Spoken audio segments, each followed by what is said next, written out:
Continue कर रहे हैं। कल आप टॉपिक किया सीगा शुरू कार्नोट साइकिल।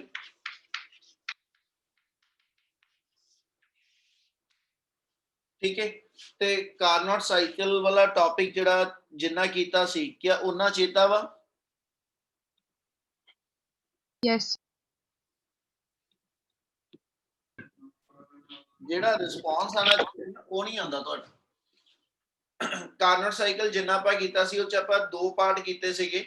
एक आपां डिफाइन ਉਹਦੇ ਚ ਕੀਤਾ ਸੀਗਾ कि ਤੁਹਾਡੇ ਕੋਲ कार्नोट साइकिल वाले टॉपिक ਦੇ ਅੰਦਰ कि कार्नोट ने ਇਹ डिफाइन ਕੀਤਾ कि भी ਕਿਸੇ ਵੀ कार्नोट हीट इंजन ਦੇ ਤੁਹਾਡੇ ਕੋਲ ਚਾਰ ਬੇਸਿਕ ਕੰਪੋਨੈਂਟ ਆ ਉਹ ਚ ਅਸੀਂ डिफाइन ਕੀਤਾ ਸੀਗਾ। ਐਸ ਚ ਆਪਣੇ ਕੋਲ ਕੀ ਆ, ਇੱਕ ਸੋਰਸ ਆਫ ਹੀਟ ਆ, एक साइड को सोर्स ऑफ हीट आ always kept at a high temperature, एक साइड को इंसुलेटिंग स्टैंड आ,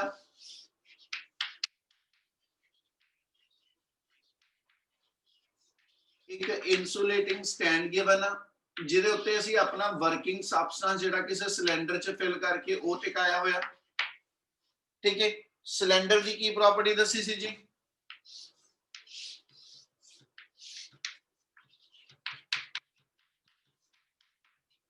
ਉਹ ਬੱਚੇ ਜਿਹੜਾ ਵਰਕਿੰਗ ਸਬਸਟੈਂਸ ਆ ਜਿਹੜੇ ਸਿਲੰਡਰ ਚ ਫਿਲ ਆ, ਸਿਲੰਡਰ ਦੀਆਂ ਵਾਲ, ਸਿਲੰਡਰ ਦਾ ਬੇਸ ਕੀ ਦੱਸਿਆ ਸੀ ਕੀ ਹੋਣਾ ਚਾਹੀਦਾ? ਕੰਡਕਟਿੰਗ।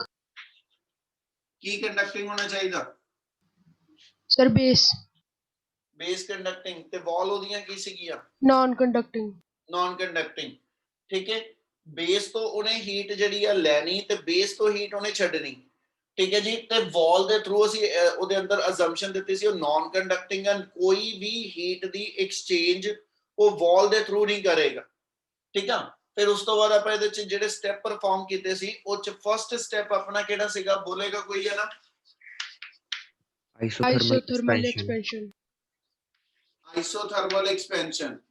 ਇਸ ਕੇਸ ਦੇ ਅੰਦਰ ਵਰਕਿੰਗ ਸਬਸਟੈਂਸ ਨੂੰ ਆਪਾਂ ਕਿੱਥੇ ਰੱਖਿਆ ਸੀਗਾ? ਸੋਰਸ। सोर्स ਦੇ ਉੱਤੇ। ਤੇ ਇੱਥੇ ਵਰਕ ਡਨ ਦਾ ਫਾਰਮੂਲਾ ਆਪਣੇ ਕੋਲ ਕੀ ਆਇਆ ਸੀਗਾ? ਬੋਲੇਗਾ ਕੋਈ ਹੈ ਨਾ? ਚੇਤਾ ਜੇ ਕਿਸੇ ਨੂੰ? 2.303 RT into log of V2 by V1. RT1 into log base 10 of V2 by V1। ਤੇ ਦੂਜਾ ਆਪਾਂ ਇਹਨੂੰ ਵਰਕ ਡਨ ਨੂੰ ਏਰੀਆ ਦੀ ਫਾਰਮ ਚ ਲੈ ਗਿਆ ਸੀ। ਤੇ ਤੀਜਾ ਆਪਾਂ ਗਿਆ ਸੀ ਪਹਿਲੇ ਸਟੈਪ ਦੇ ਅੰਦਰ ਅਸੀਂ ਜਦੋਂ ਵਰਕਿੰਗ ਸਬਸਟੈਂਸ ਸੋਰਸ ਦੇ ਉੱਤੇ ਰੱਖਾਂਗੇ ਤੇ ਸੋਰਸ ਦੇ ਕੋਲੋਂ ਅਸੀਂ Q1 ਹੀਟ ਲੈਤੀ ਸੀਗੀ।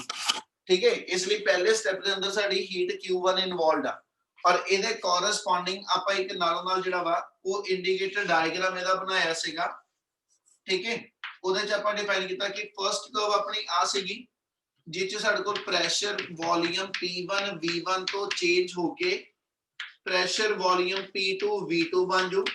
और ਇਹ ਚ डिफाइन ਕੀਤਾ ਸੀ ਕਿਉਂਕਿ ਪ੍ਰੋਸੈਸ ਮੇਰਾ ਜਿਹੜਾ ਵਾ ਉਹ ਐਸਐਚ ਆਈਸੋਥਰਮਲ ਆ ਤੇ ਇਸ ਆਈਸੋਥਰਮਲ ਪ੍ਰੋਸੈਸ ਚ ਟੈਂਪਰੇਚਰ ਦੀ ਕੋਈ ਚੇਂਜ ਨਹੀਂ, ਯਾਨੀ ਇਸ ਕੇਸ ਚ ਟੈਂਪਰੇਚਰ T1 ਤੋਂ T1 ਹੀ ਡਿਫਾਈਨ ਕੀਤਾ ਹੋਇਆ ਸੀ ਆਪਾਂ।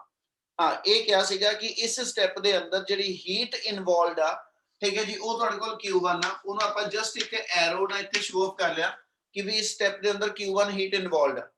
ਠੀਕ ਹੈ, ਔਰ ਇਹਦਾ ਏਰੀਆ ਸੀ ਡਿਫਾਈਨ ਕੀਤਾ ਸੀਗਾ इतो ऐसा जो क्या सी कि भी इस कर्व दे अंदर जेकर वर्क डन डिफाइन करना ते इस कर्व दा एरिया अंडर दा कर्व ले लो ते एदा एरिया ਆਪਾਂ ਇੱਥੇ डिफाइन कर लिया।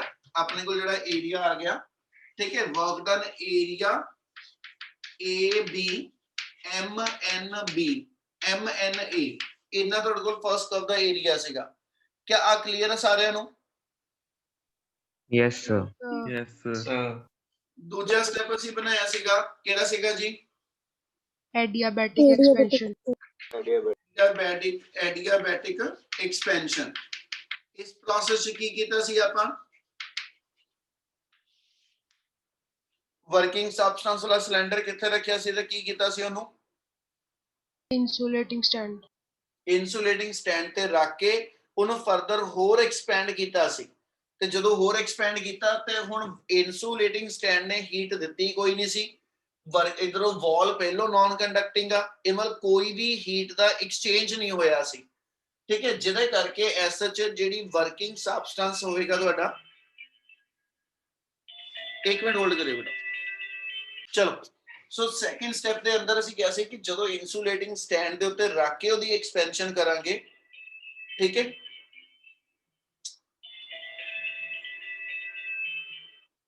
ਹੈਲੋ, ਹਾਂਜੀ ਚਲੋ ਐਡੀਆਬੈਟਿਕ ਐਕਸਪੈਂਸ਼ਨ ਦੇ ਅੰਦਰ ਆਪਣੇ ਕੋਲ ਫਿਰ ਇਹ ਹੈਗਾ ਕਿ ਵੀ ਇਸ ਵਰਕਿੰਗ ਸਬਸਟੈਂਸ ਨੇ, ਠੀਕ ਹੈ, ਐਸਾ ਕੋਈ ਹੀਟ ਕਿਤੋਂ ਨਹੀਂ ਇਹਨੂੰ ਮਿਲਦੀ, ਤੇ ਪਰ ਇਹਨੇ ਗੈਸ ਦੀ ਐਕਸਪੈਂਸ਼ਨ ਕੀਤੀ ਤੇ ਇਸ ਪ੍ਰੋਸੈਸ ਦੇ ਅੰਦਰ ਆਪਣਾ ਜਿਹੜਾ ਪ੍ਰੈਸ਼ਰ ਵੋਲੀਅਮ ਆ, ਠੀਕ ਹੈ, ਉਹ ਫਰਦਰ ਚੇਂਜ ਹੋ ਕੇ P3 V3 ਬਣ ਗਿਆ। ਪਰ ਕਿਉਂਕਿ ਗੈਸ ਦੀ ਐਕਸਪੈਂਸ਼ਨ ਹੋਈ ਆ ਔਰ ਹੀਟ ਮਿਲੀ ਕੋਈ ਨਹੀਂ, ਇਸ ਲਈ ਇਹਦਾ ਟੈਂਪਰੇਚਰ ਅੱਗੇ ਨਾਲੋਂ ਫਾਲ ਕਰ ਜਾਏਗਾ। ਇਸ ਲਈ ਇਹਦਾ ਟੈਂਪਰੇਚਰ ਆਪਾਂ ਕਿਹਾ ਸੀ T1 ਤੋਂ ਚੇਂਜ ਹੋ ਕੇ T2 ਹੋ ਜਾਣਾ। ਇੰਨਾ ਕਲੀਅਰ ਆ? Yes, sir. ਚਲੋ ਥੋੜਾ ਸਪੀਡ ਨਾਲ ਆਪਾਂ ਇਸ ਚੀਜ਼ ਨੂੰ ਕਰਦੇ।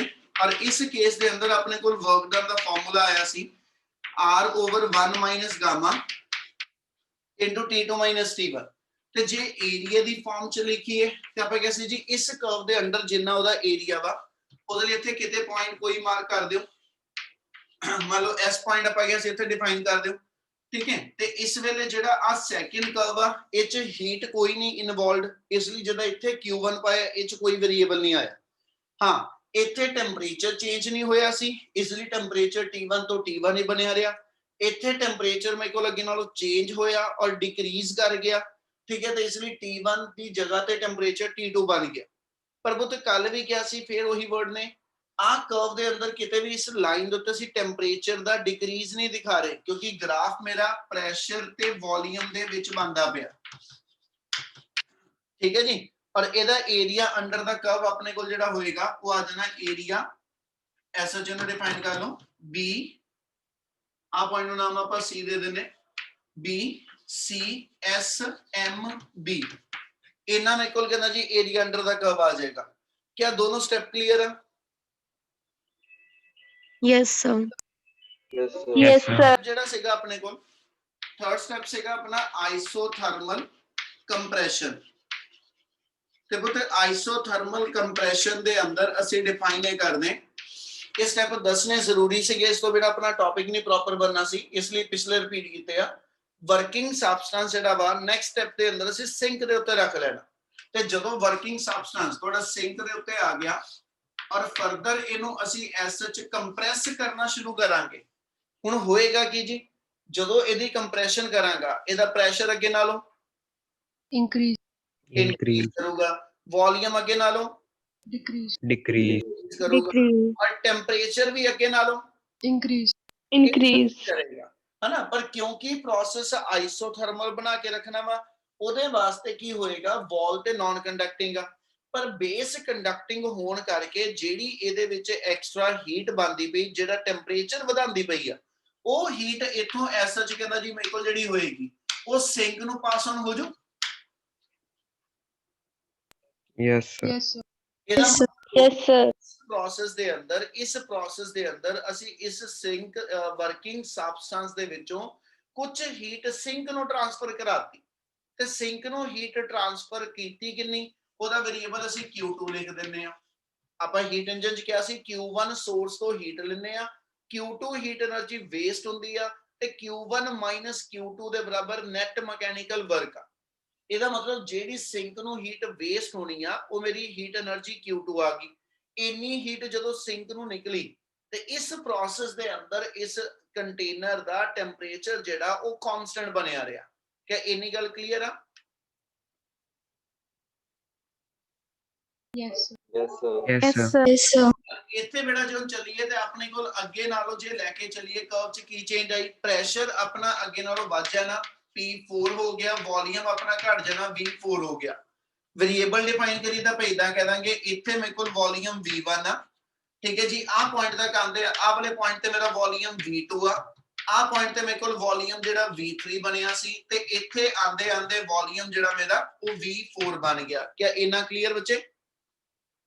yes sir Yes, sir. ਆਪਦੇ ਅਕੋਰਡਿੰਗਲੀ ਇਸ ਪੁਆਇੰਟ ਦੇ ਉੱਤੇ, ਠੀਕ ਹੈ ਜੀ, ਤੁਹਾਡੇ ਕੋਲ ਪ੍ਰੈਸ਼ਰ ਉਹਦਾ P1 ਆ, ਆਹ ਪੁਆਇੰਟ ਦੇ ਕੋਰਸਪੋਂਡਿੰਗ ਸਾਡਾ ਪ੍ਰੈਸ਼ਰ ਜਿਹੜਾ ਵਾ ਉਹ P2 ਆ ਗਿਆ, ਘਟ ਗਿਆ ਅੱਗੇ ਨਾਲੋਂ, ठीक है जी। इस पॉइंट तक आंदे आंदे प्रेशर जिहड़ा वा वो तुहाडे कोल कहंदा जी होर रिड्यूस हो गया। इस पॉइंट ते ਅਸੀਂ प्रेशर डिफाइन करदे ने ਸਾਡੇ कोल P3 आ गया और आ पॉइंट आंदे आंदे प्रेशर वापस बढ़ के P4 हो गया।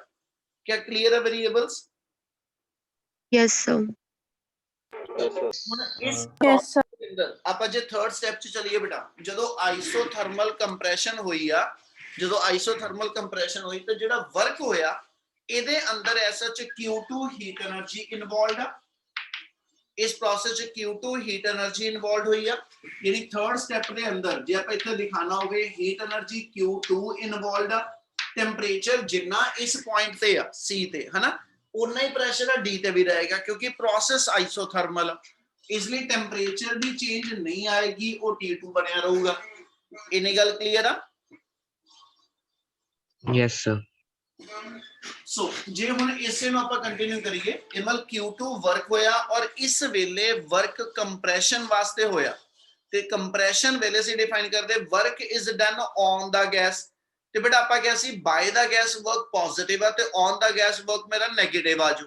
ਇਸ ਲਈ ਵਰਕ ਦੀ ਵੈਲਿਊ ਸੇਮ ਇਸੇ ਫਾਰਮੂਲੇ ਤੋਂ ਲਿਖੀ ਜਾਏਗੀ, ਇਸੇ ਫਾਰਮੂਲੇ ਤੋਂ ਵੈਲਿਊ ਲਿਖੀ ਜਾਏਗੀ ਪਰ ਫਰਕ ਇਹ ਹੋਏਗਾ ਕਿ ਇਹ ਔਨ ਬਾਈ ਦਾ ਗੈਸ ਕਰਕੇ ਪੋਜ਼ਿਟਿਵ ਸੀਗਾ, ਹੁਣ ਔਨ ਦਾ ਗੈਸ ਕਰਕੇ ਵਰਕ ਸਾਡਾ ਨੈਗੇਟਿਵ ਆ ਜੂ। ਇਸ ਲਈ Q2 equal to W3 equal to minus of 2.303 R into T1 ਦੀ ਥਾਂ ਤੇ T2 ਆ ਪਹਿਲੀ ਕਰਵ ਚ ਟੈਂਪਰੇਚਰ T1 ਕਾਂਸਟੈਂਟ ਸੀ, ਇਸ ਕਰਵ ਦੇ ਉੱਤੇ ਟੈਂਪਰੇਚਰ T2 ਆ, ਇਸ ਲਈ ਆਪਣਾ ਬਣ ਗਿਆ -2.303 RT2। ਅੱਗਿਓਂ ਵੋਲੀਅਮ ਫਾਈਨਲ ਤੇ ਇਨੀਸ਼ੀਅਲ ਇਨਵੋਲਵਡ ਆ। ਹੁਣ ਫਾਈਨਲ ਵੋਲੀਅਮ V4 ਆ, ਇਨੀਸ਼ੀਅਲ ਵੋਲੀਅਮ V3 ਆ, ਇਸ ਲਈ ਰੇਸ਼ੋ ਜਦੋਂ ਲਿਖਾਂਗਾ ਤੇ ਇੱਥੇ ਟਰਮ ਆ ਜਾਏਗੀ log base 10 of V4 by V3।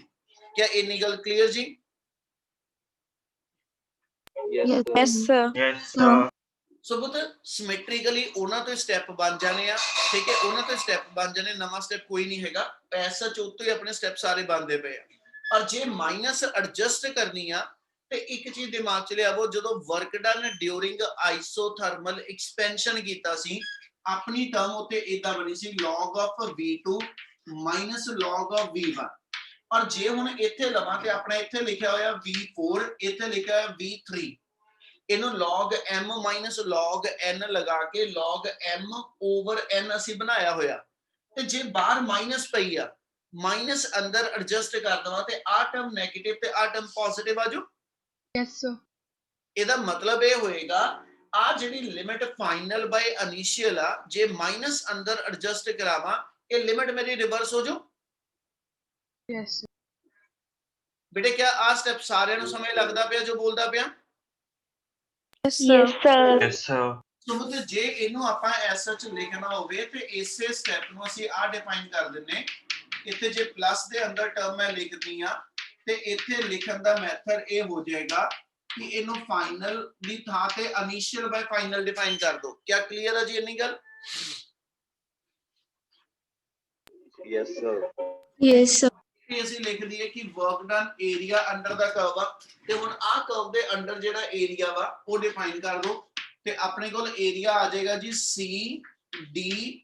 ਠੀਕ ਹੈ, ਇਸ ਪੁਆਇੰਟ ਤੇ ਕੁਝ ਨਾਮ ਦੇ ਦਿਓ, ਇਹਨੂੰ ਆਪਾਂ ਨਾਮ ਦੇ ਦਿੰਨੇ ਆ ਜੀ, ਕੀ ਰੱਖ ਦਈਏ R ਰੱਖ ਦਿਓ ਚਲੋ। ਠੀਕ ਹੈ, ਇਸ ਪੁਆਇੰਟ ਦੇ ਕੋਰਸਪੋਂਡਿੰਗ R ਆ ਗਿਆ ਤੇ ਆਪਣੇ ਕੋਲ ਏਰੀਆ ਬਣ ਗਿਆ CDRSC ਹਨਾ, CDRSC। ਇਸ ਕਰਵ ਦਾ ਏਰੀਆ ਸਾਡੇ ਕੋਲ ਜਿਹੜਾ ਉਹ ਵਰਕ ਦੀ ਫਾਰਮ ਚ ਵਰਕ ਡਨ ਨੂੰ ਡਿਫਾਈਨ ਕਰ ਦੇਗਾ, ਏਰੀਆ ਦੀ ਫਾਰਮ ਚ ਵਰਕ ਡਨ ਡਿਫਾਈਨ ਕਰੇਗਾ। क्या third step clear? Yes, sir. चलो फोर्थ स्टेप होएगा, ਉਹਦੇ ਵਿੱਚ ਕਿਹਨੇ ਜੀ ਫਿਰ ਗੈਸ ਦੀ ਐਡੀਆਬੈਟਿਕ ਕੰਪਰੈਸ਼ਨ ਕਰਨੀ।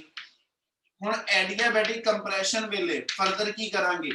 ਅਗੇਨ ਕਹਿੰਦਾ ਜੀ ਪੁੱਟ ਦਾ ਸਿਲੰਡਰ ਓਵਰ ਦਾ ਵਰਕਿੰਗ ਸਬਸਟੈਂਸ, ਸਿਲੰਡਰ ਵਾਪਸ ਸਿੰਕ ਤੋਂ ਚੁੱਕ ਕੇ ਐਸ ਸੱਚ ਇਨਸੂਲੇਟਿੰਗ ਸਟੈਂਡ ਤੇ ਰੱਖੋ ਔਰ ਫਿਰ ਕੰਪਰੈਸ ਕਰਦੇ ਜਾਓ।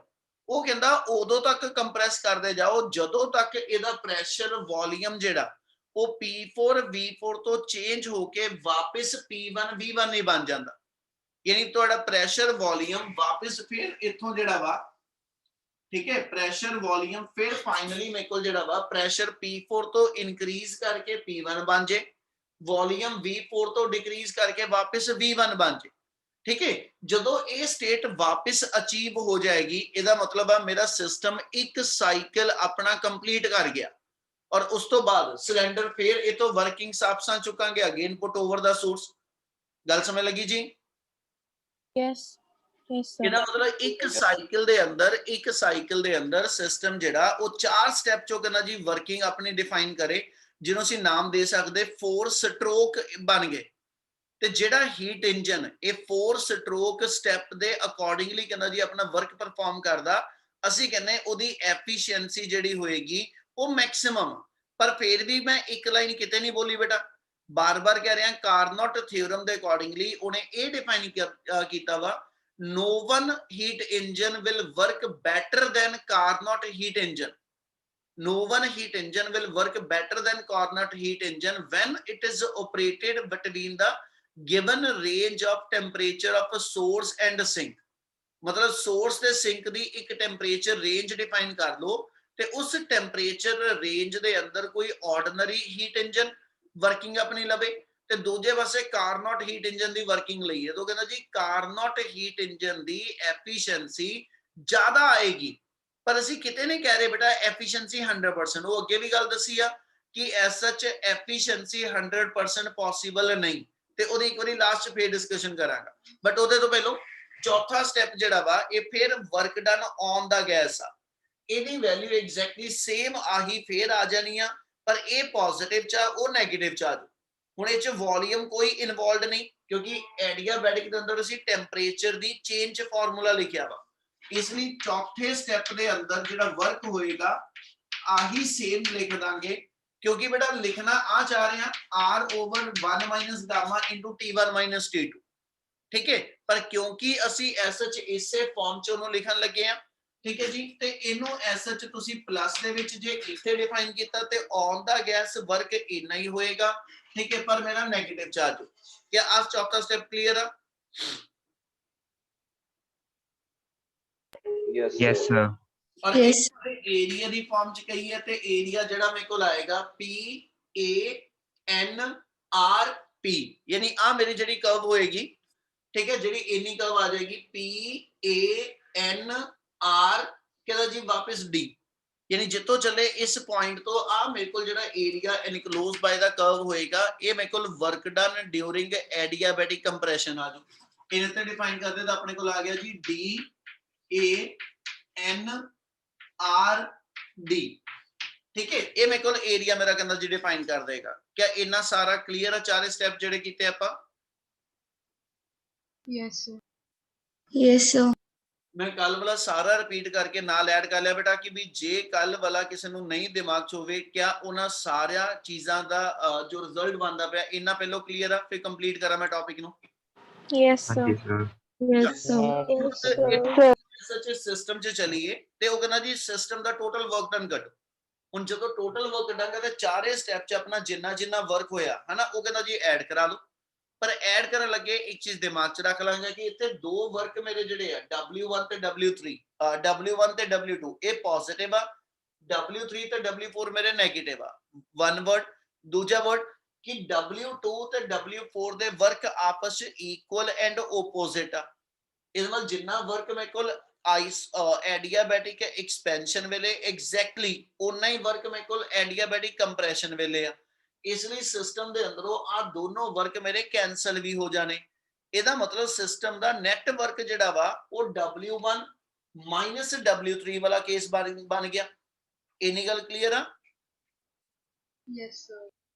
ਇਸ ਲਈ ਬੁੱਧ ਜੇ ਆਪਾਂ ਸਿਸਟਮ ਦਾ ਨੈਟ ਵਰਕ ਡਨ ਲਿਖਣਾ ਜੇ ਆਪਾਂ ਸਿਸਟਮ ਦਾ ਨੈਟ ਵਰਕ ਡਨ ਲਿਖਣਾ W ਤੇ that is equal to W1 plus W2 plus W3 plus W4। पर ਇਹਦੇ ਵਿੱਚੋਂ ਦੋਨੋਂ ਦੇ ਦੋਨੋਂ ਮੇਰੇ 네ਗੇਟਿਵ ਆ ਇਸ ਲਈ ਆਪਾਂ ਇਹਨੂੰ ਲਿਖ ਲਈਏ W1 plus W2 minus of W3 plus W4 ਆ ਲਿਖ ਸਕਦੇ ਜੀ?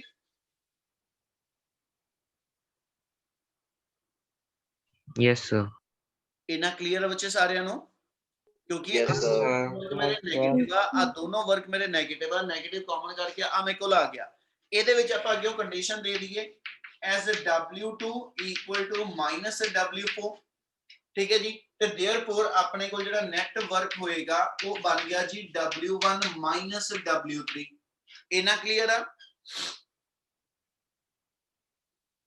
Yes, sir. ਹੁਣ W1 ਵੇਲੇ ਆਪਣੀ ਜਿਹੜੀ SH ਹੀਟ ਇਨਵੋਲਵਡ ਆ ਉਹ Q1 ਆ, W3 ਵੇਲੇ ਆਪਣੀ ਹੀਟ ਇਨਵੋਲਵਡ Q2 ਆ। ਇਹਦਾ ਮਤਲਬ ਜਿਹੜਾ ਨੈਟ ਵਰਕ ਆਏਗਾ ਉਹ Q1 minus Q2 ਆ ਜੋ ਜਿਹੜਾ ਆਪਣਾ ਨੈਟ ਵਰਕ ਹੋਏਗਾ ਉਹ Q1 minus Q2 ਬਣ ਜਾਓ ਬੇਟਾ। Yes, sir. Yes, sir.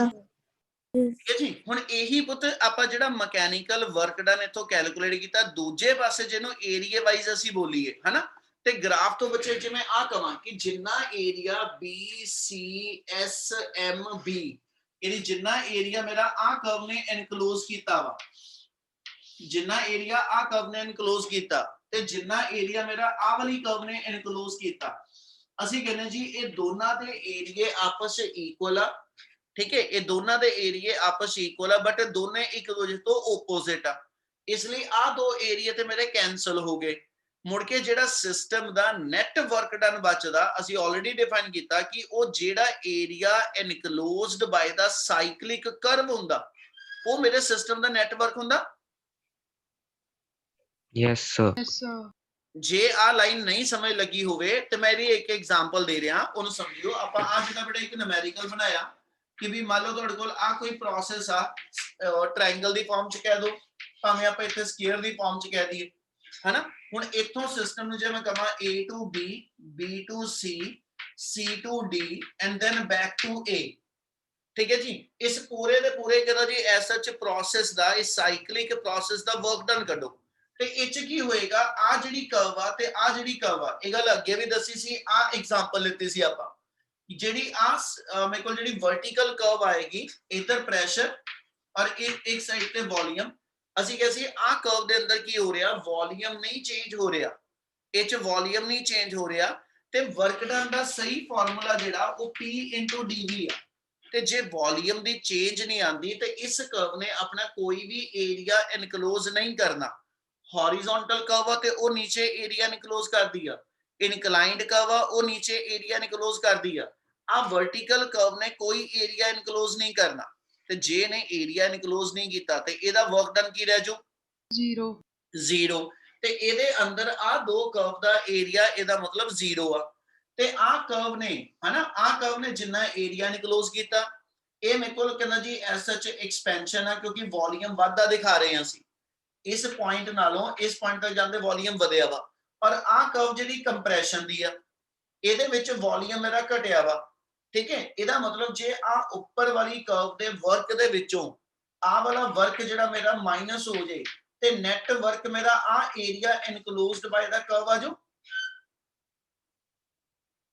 Yes, sir.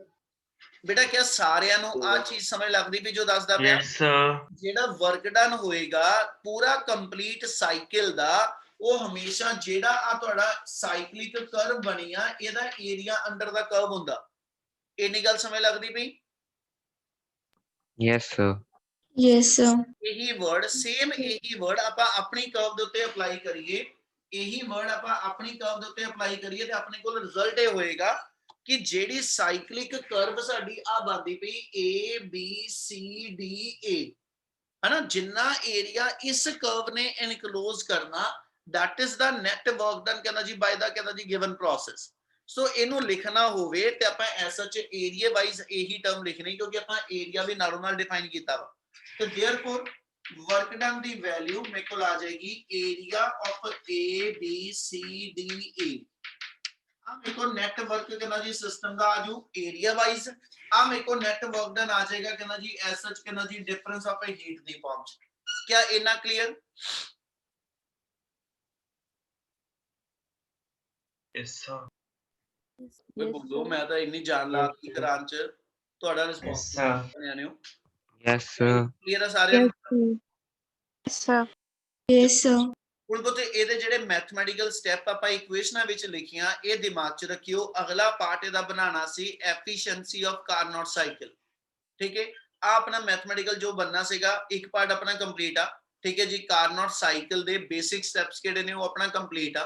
ਹੁਣ ਐਫੀਸ਼ੀਐਂਸੀ ਦੇ ਫਾਰਮੂਲੇ ਨੂੰ ਆਪਾਂ ਡਿਵੈਲਪ ਕਰਨਾ ਵਾ, ठीक है, वो पार्ट सिर्फ इहदा रह गया। ਉਹਦੇ ਚ ਆ ਇਕੁਏਸ਼ਨਾਂ ਯਾਦ ਰੱਖਣੀਆਂ ਪੈਣੀਆਂ ਜਿਹੜੀਆਂ ਮੈਂ ਲਿਖੀਆਂ, ਖਾਸ ਕਰਕੇ ਆ ਇਕੁਏਸ਼ਨ ਨੰਬਰ 3 ਜਿਹੜੀ ਸੀਗੀ, ठीक है जी, आइसोथर्मल कंप्रेशन वाली ਤੇ ਜਿਹੜੀ ਫਰਸਟ ਆਪਣੀ ਆइसोथर्मल एक्सपेंशन वाली, ਇਹਨਾਂ ਦੋ ਇਕੁਏਸ਼ਨਾਂ ਦੀ ਆਪਾਂ ਨੂੰ ਲੋੜ ਆ, ਇਹ ਦਿਮਾਗ 'ਚ ਰੱਖ ਲਿਓ। ठीक है, ਇਸ ਤੋਂ ਅੱਗੇ ਆਪਾਂ ਕੰਟੀਨਿਊ ਕਰ ਰਹੇ। ਇੰਨੇ 'ਚ ਕੋਈ ਡਾਊਟ ਤੇ ਇੱਕ ਵਾਰੀ ਜਲਦੀ ਜਲਦੀ ਬੋਲ ਦਿਓ, ਨਹੀਂ ਤਾਂ ਮੈਂ ਇੱਕ ਫੋਟੋ ਕਲਿੱਕ ਕਰ ਰਿਹਾ।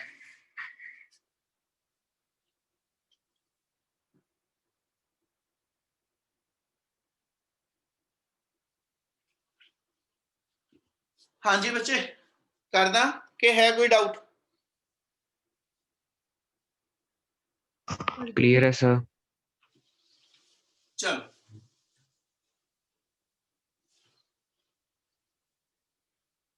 नेक्स्ट पार्ट ਇਹਦਾ ਹੈਗਾ efficiency of Carnot cycle.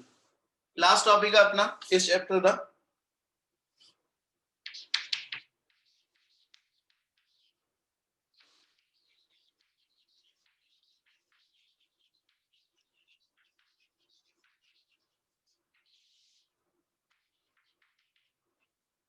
Efficiency of Carnot cycle J define करिए है ना, ਤੇ ਆਪਾਂ ਐਫੀਸ਼ੀਐਂਸੀ ਡਿਫਾਈਨ ਆਲਰੇਡੀ ਬੇਟਾ ਇੱਕ ਫਾਰਮੂਲੇ ਨਾਲ ਕਰ ਚੁੱਕੇ ਆ, ਉਹੀ ਫੇਰ ਦੁਬਾਰਾ ਵਾ। ਸਿਰਫ ਉਹਦੇ ਵਿੱਚ ਐਸ ਸੱਚ ਆਪਾਂ ਇੱਕ ਰਿਜ਼ਲਟ ਪ੍ਰੂਵ ਕਰਨਾ ਕਿ Q2/Q1 ਦੀ ਰੇਸ਼ੋ ਤੇ ਟੈਂਪਰੇਚਰ ਦੀ T2 ਤੇ T1 ਦੀ ਰੇਸ਼ੋ, ਉਹ ਰੇਸ਼ੋ ਆਪਸ ਇਕੁਅਲ ਆ।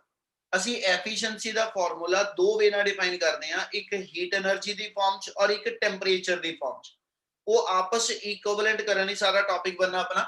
ਤੇ ਆਪਾਂ ਜੇ ਐਫੀਸ਼ੀਐਂਸੀ ਡਿਫਾਈਨ ਕਰੀਏ ਤੇ we know that efficiency is given by, ਕੱਲ ਵੀ ਐਕਸਪਲੇਨ ਕੀਤੀ ਹੈ ਟਰਮ ਤੁਹਾਨੂੰ, ਜਿਹੜਾ ਨੈਟ ਮਕੈਨੀਕਲ ਵਰਕ ਹੋਇਆ ਸਾਡਾ ਤੇ ਉਹਦੇ ਕੋਰਸਪੋਂਡਿੰਗ ਸੋਰਸ ਤੋਂ ਅਸੀਂ ਜਿੰਨੀ ਹੀਟ ਲਿੱਤੀ, ਯਾਨੀ efficiency equal to net mechanical work done per unit amount of heat energy taken from ਦਾ ਸੋਰਸ, ਇਹਦੀ ਰੇਸ਼ੋ ਨੂੰ ਅਸੀਂ ਐਫੀਸ਼ੀਐਂਸੀ ਡਿਫਾਈਨ ਕਰਦੇ ਹਾਂ। ਕਿ ਇੰਨੀ ਗੱਲ ਕਲੀਅਰ ਆ?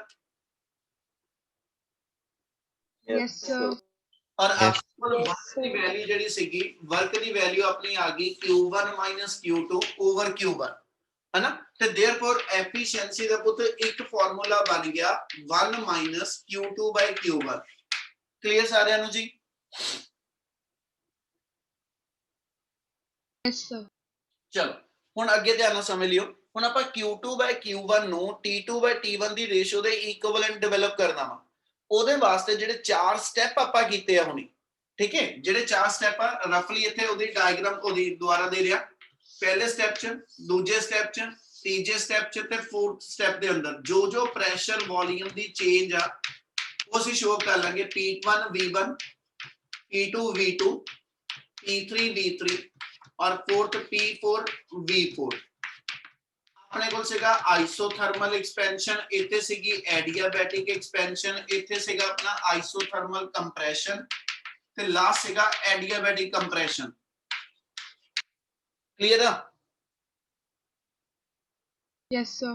ਹੁਣ ਦੋ ਇਕੁਏਸ਼ਨਾਂ ਮੈਨੂੰ ਜਲਦੀ ਜਲਦੀ ਬੋਲੂਗੇ। ਜੇ ਆइसोथर्मल ਆਪਾਂ ਸਟੈਂਡਰਡ ਇਕੁਏਸ਼ਨ ਲਿਖਣੀ ਹੋਵੇ ਆइसोथर्मल ਪ੍ਰੋਸੈਸ ਦੀ, ਠੀਕ ਹੈ, ਕੀ ਇਕੁਏਸ਼ਨ ਸੀਗੀ ਪ੍ਰੈਸ਼ਰ ਵੋਲੀਅਮ ਦੀ ਫਾਰਮ ਚ? PV equals to constant. ਬਿਲਕੁਲ ਠੀਕ, PV equal to constant। और जे मेरे को as such adiabatic process आ ते ओदी standard equation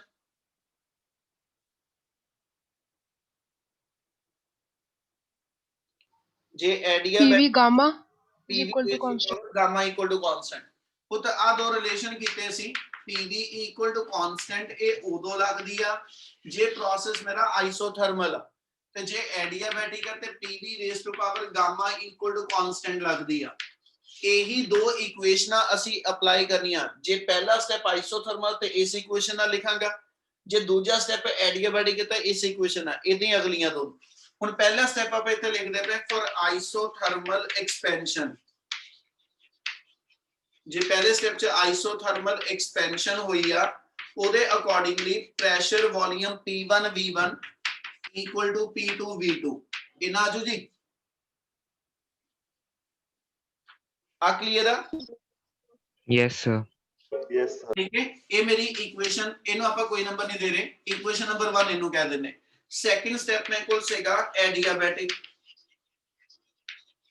ते जे एडियाबैटिक एक्सपेंशन आ ओदी इक्वेशन आ गई, उच P2 V2 ते P3 V3 इन्वॉल्वड आ, ठीक है, और equation PV raise to power gamma वाली आ। ਇਹ ਮਤਲਬ ਆਪਣੀ ਇਕੁਏਸ਼ਨ ਬਣੇਗੀ P2 V2 power gamma equal to P3 V3 power gamma. क्या second equation clear? Yes, sir. Third step फिर दोबारा अपना आइसोथर्मल सेगा, ठीक है जी। कंप्रेशन शुरू हो गई सी, की लिखा इक्वेशन थर्ड स्टेप के अंदर? थर्ड स्टेप दी इक्वेशन बोले कोई है ना, की लिखिए? P3 V3 equals to P4 V4. बिल्कुल, P3 V3 इक्वेशन आइसोथर्मल दे वकन लिखी जानी है, P3 V3 equal to P4 V4। कोई होर भी बोलिया करो बेटे। चौथा स्टेप सेगा अपने को एडियाबैटिक कंप्रेशन, ठीक है जी। की इक्वेशन लिख देंगे दे अंदर? P4 V4 gamma. P4 V4 power gamma equal to P1 V1 power gamma. चारा इक्वेशन ਨੂੰ ਲਿਖਣ ਚ ਕਿਸੇ ਨੂੰ ਕੋਈ ਡਾਊਟ ਹੈਗਾ ਤਾਂ ਇੱਕ ਵਾਰੀ ਜ਼ਰੂਰ ਬੋਲ ਦਿਓ।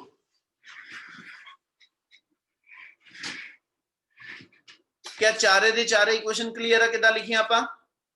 Yes, sir. Yes, sir.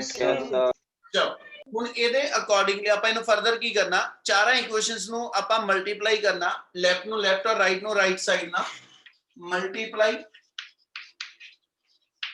1 2 3 and ਕਿੰਨਾ ਜੀ 4।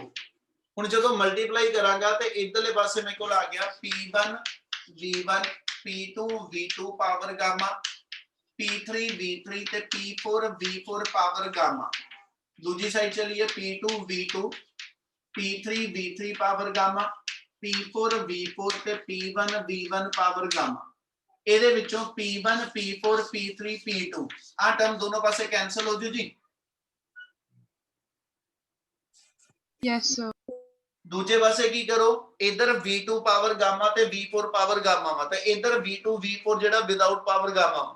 इधर P2 V3 ਤੇ V1 ਪਾਵਰ ਗਾਮਾ ਵਾ ਤੇ ਇਧਰ V1 V3 ਜਿਹੜਾ ਵਿਦਆਊਟ ਪਾਵਰ ਗਾਮਾ। ਇਹਨਾਂ ਨੂੰ ਆਪਸ ਵਿੱਚ ਰੀਅਰੇਂਜ ਕਰ ਲਓ, ਆਪਣੀ ਟਰਮ ਬਣ ਜਾਏਗੀ V2 power Gama V4 power Gama और इधरों आ जाएगा V2 into V4 equal to इधरले पासे मेरे को जेड़ा होएगा वो आ गया जी V3 power gamma into V1 power gamma over आ जाएगा मेरे को V3 into V1।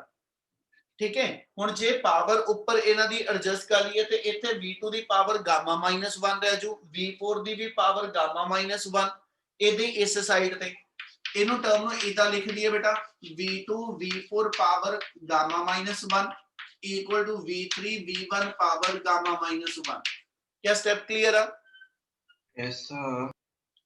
हुण बेस अपने पावर कैंसल आउट करके, ठीक है, कॉमन पावर बनदी ते इस नाल अपने कोल जो कंडीशन आ गई इथों रिजल्ट आ गया जी V2 V4 equal to V3 V1। इथों लिखो रेशो, ठीक है, एक अपने कोल कंडीशन सीगी V2 by V1 equal to आ गया V3 by V4। क्या रिजल्ट क्लियर है? Yes, sir. So, कोई बोल yes, sir. बाकी जने किथे चले जाते? Yes, sir. क्या सारे ਨੂੰ ਸਮਝ ਲੱਗ ਰਹੀ ਆ? Yes, sir. ਚਲ ਹੁਣ ਆ ਜਿਹੜੀ ਪੁੱਤ ਰੇਸ਼ੋ ਆਈ ਇਹਨੂੰ ਕਿੱਥੇ ਯੂਜ਼ ਕਰਨਾ, ਆਪਾਂ ਪਿਛਲੇ ਵਾਰੀ ਦੋ ਇਕੁਏਸ਼ਨਾਂ ਲਿਖੀਆਂ, ਵਰਕ ਡਨ ਡਿਊਰਿੰਗ ਆਈਸੋਥਰਮਲ ਐਕਸਪੈਂਸ਼ਨ ਤੇ ਦੂਜੀ ਵਰਕ ਡਨ ਡਿਊਰਿੰਗ ਐਡੀਆਬੈਟਿਕ ਐਕਸਪੈਂਸ਼ਨ। ਕਿਉਂਕਿ ਦੂਜਾ ਸਟੈਪ ਤੇ ਚੌਥਾ ਸਟੈਪ ਉਹ ਸੀਗਾ ਸੀ ਆਪਣੇ ਆਪ ਦੇ ਵਿੱਚ ਇੱਕ ਦੂਜੇ ਨਾਲ ਕੈਨਸਲ ਹੋ ਗਏ। ਆਈਸੋਥਰਮਲ ਵਾਲੇ ਦੋਨੋਂ ਸਟੈਪ ਦੀ ਇਕੁਏਸ਼ਨਸ ਹੈਗੀਆਂ ਸਾਡੇ ਕੋਲ। we know that Q1 equal to W1 equal to 2.303 RT1 log of ਕਿੰਨਾ ਜੀ base 10 of V2 by V1 ਇੱਕ ਇਕੁਏਸ਼ਨ। और इदा ही साडे कोल सेकंड इक्वेशन Q2 दी बनी, W3 स्टेप ਲਈ बनी, ठीक है, 2.303 RT2 log base 10 of V3 by V4। ठीक है, एक्चुअल ਦੇ ਅੰਦਰ ਮਾਈਨਸ ਸੀਗੀ ਉਹ ਇੱਥੇ V4 by V3 ਸੀ, ਆਪਾਂ ਮਾਈਨਸ ਐਡਜਸਟ ਕਰਕੇ ਆ ਵੈਲਿਊ ਬਣਾਈ ਸੀ। क्या स्टेप क्लियर है? Yes, sir. ਇਹਨਾਂ ਦੋਨਾਂ ਇਕੁਏਸ਼ਨ ਨੂੰ ਕੋਈ ਨੰਬਰ ਦੇ ਕੇ, ਠੀਕ ਹੈ ਜੀ, ਇਹਨੂੰ ਕਰ ਲਓ ਡਿਵਾਈਡ। ਕਿਉਂ? ਇੱਥੇ ਮੈਨੂੰ ਰੇਸ਼ੋ ਵੋਲਿਊਮ ਦੀ ਫਾਰਮ ਚ ਦਿਖਦੀ ਪਈ ਆ। ਜੇ ਮੈਂ ਡਿਵਾਈਡ ਕਰੂੰਗਾ ਤੇ ਆ V2 by V1 ਤੇ V3 by V4 ਉੱਪਰ ਅਸੀਂ ਪ੍ਰੂਵ ਕੀਤਾ ਆਪਸ ਇਕੁਅਲ ਆ ਤੇ ਇਧਰ Q1 by Q2 ਆ ਤੇ ਆਪਾਂ ਪਹਿਲੇ ਸਟੈਪ 'ਚ ਜਿੱਥੋਂ ਛੱਡ ਕੇ ਆਏ ਆ ਉਹ 'ਚ ਕਹਿ ਕੇ ਆਏ ਕਿ ਵੀ ਮੈਨੂੰ Q2 Q1 ਦੀ ਰੇਸ਼ੋ ਚਾਹੀਦੀ ਆ ਹਨਾ ਤੇ ਇਧਰੋਂ ਜੇ ਮੈਂ ਹੁਣ ਐਸਐਚ ਦੇਖਾਂ ਤੇ ਇੱਥੇ Q2 Q1 ਦੀ ਰੇਸ਼ੋ ਜਦੋਂ ਲਿਖੂੰਗਾ ਆ log V3 by V4 ਤੇ V2 by V1 ਤਾਂ ਕੱਟਿਆ ਹੀ ਜਾਣਾ ਕਿਉਂਕਿ ਆ ਰੇਸ਼ੋ ਇਕੁਅਲ ਹੈਗੀ ਆ 2.303 ਵੀ ਕੱਟਿਆ ਜਾਣਾ R ਵੀ ਕੱਟਿਆ ਜਾਣਾ ਇਹਦਾ ਮਤਲਬ Q2 Q1 ਦੀ ਰੇਸ਼ੋ ਕਿਉਂਕਿ ਵਰਕ ਅਸੀਂ Q2 Q1 ਦੀ ਫਾਰਮ 'ਚ ਬੇਟਾ ਇਸ ਲਈ ਆ ਰੇਸ਼ੋ ਦੀ ਤਾਂ ਲੋੜ ਪੈਗੀ ਨਹੀਂ ਸੋ Q2 by Q1 the ratio T1 by T2 ਦੇ ਇਕੁਅਲ ਆ ਜੋ